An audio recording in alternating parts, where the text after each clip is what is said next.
Welcome back. If you're heading to a Disney park soon with your family, you'll soon be able to skip quite literally the lines and hop on rides faster, more convenient. But, girl, it ain't gonna be cheap. Plus, Disney fans call out some absurd prices at a new restaurant. Here to talk about all of that is one of my favorite people. There are a lot of Disney influencers, but she is one of the best. Give it up for Brooke McDonald, everybody. Hi, friend.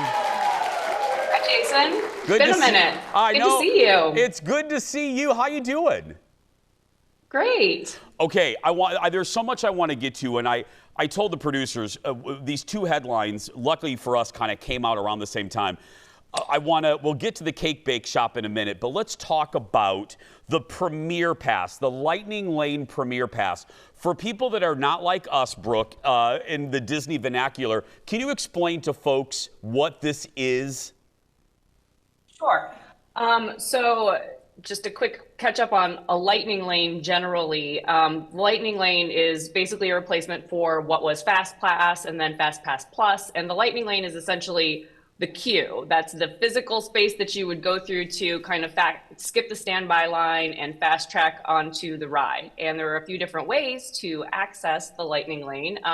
And a few different prices for that too, depending on, there's something called a Lightning Lane multi-pass, which allows you to pre-book 3 rides in advance and then continue to get new ones throughout the course of the day. There's a Lightning Lane single pass, which is just an a la carte one time for a top tier attraction. Some of the parks have 2, mostly just 1 per park.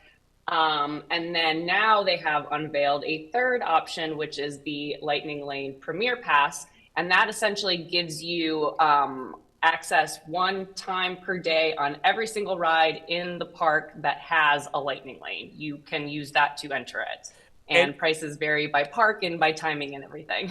Yeah, and the reason, if you're kind of still like, and I get it, Brooke and I get it, this is a lot to take in. I mean, the Wall Street Journal did a whole article about you basically need a college degree or Brooke to go to a park. Basically, what we're saying is you have to book an appointment with the other versions. This one, the good thing about it is you can walk up to whatever ride you want once a day and just get into this faster line. But Brooke is going to tell you now the catch and what made this catch headlines around the country. Hey, Brooke, how much could this be? Well, it tops out currently for, depending on peak timing, Magic Kingdom will cost you $449 per person per day.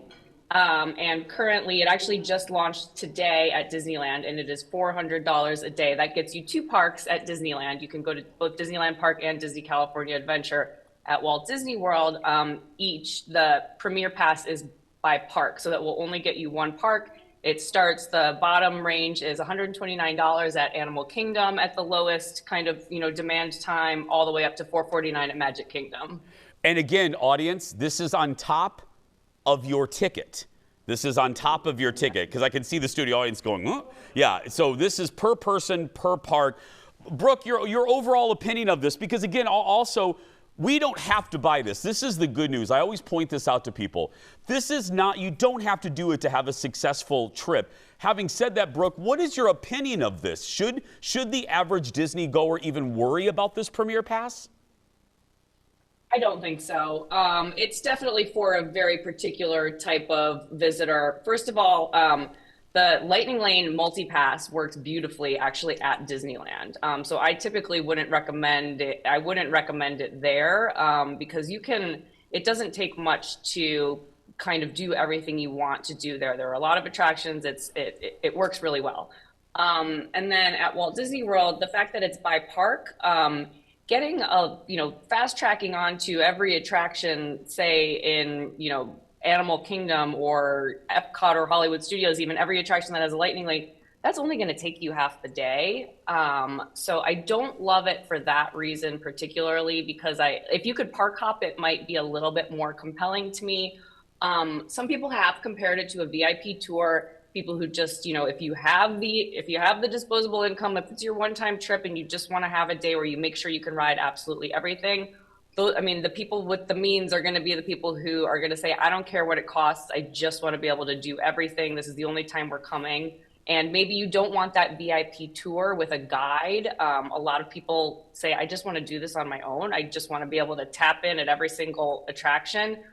That's another type of person who might enjoy this. And it's a little bit less expensive than a VIP tour. Yeah, a VIP tour audience can run you at peak times. A full day can run you around $9,000. Yeah.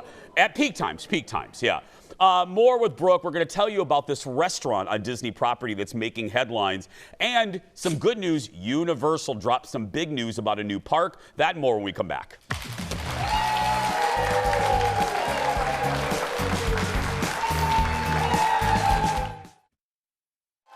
Let's make it a good day. Welcome back. We do it our own way. We're back with one of my favorite Disney experts, Brooke McDonald. Follow her on the socials. Okay, another, because I want to get to this and then I want to get to Universal. So there's a new restaurant opening called the Cake Bake Shop. Started in Indiana, opening now at Disney's Boardwalk area. And Brooke, you were the first one that dropped this news to me. And I thought to myself, if Brooke is upset about this, I'm going to be upset, because Brooke outlined just a few. The prices are outrageous. In some cases, they absolutely are. And I don't complain about Disney prices You do very not. much, because as long as people keep paying them, they're justified in charging. Tickets went up. Some ticket prices and annual passes actually even went up again today, but that's just it happens annually, and they keep selling. So, but the Cake Bake Shop, it's a unique situation because it's at the Boardwalk Resort, and where I actually spend a lot of time there. I'm a Disney Vacation Club member. It's my home resort.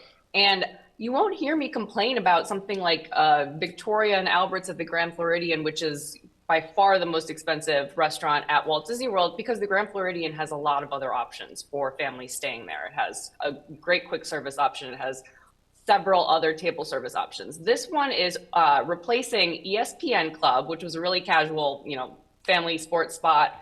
Boardwalk recently closed another restaurant called Big River Grill. So families don't have many options in this area. And we're talking, for some price examples, we're talking originally a $52 crab cake, a $22 kids meal, salmon, I think it was salmon sliders, a $12 croissant, $14 side of pommes frites. So really pretty outrageous prices.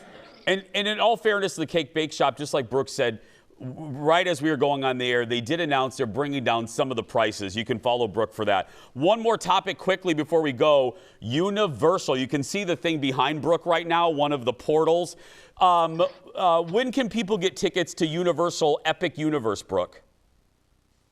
So actually yesterday, the first wave of tickets went on sale, and they are only available as a package right now, 3, 4, or 5 day package where you would book your Universal hotel, and then you would get 1 day of Epic Universe. So no matter how many days of a ticket you're getting, 3, 4, or 5, you still are only getting to go to Epic Universe for 1 day in this initial wave of options. And then tomorrow, annual pass holders get their first chance to buy individual single day tickets.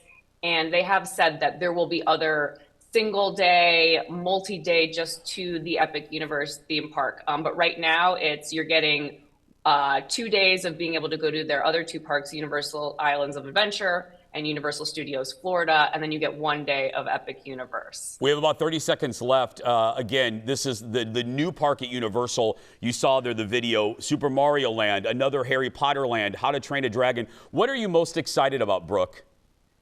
Oh gosh. Well, they're saying that the new Harry Potter Battle at the Ministry of Magic attraction is going to be absolutely incredible.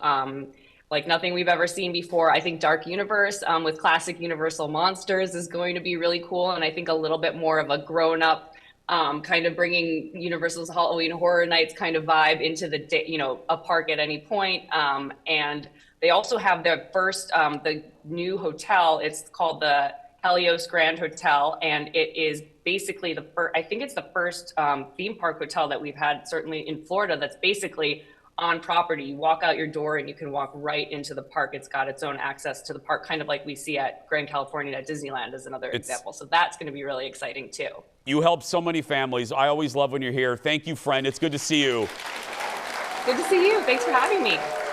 See you soon. Be sure to follow Brooke on social for the latest in theme park news, not just Disney. If you want to save money, you want to book a trip, you check her out, Brooke McDonald.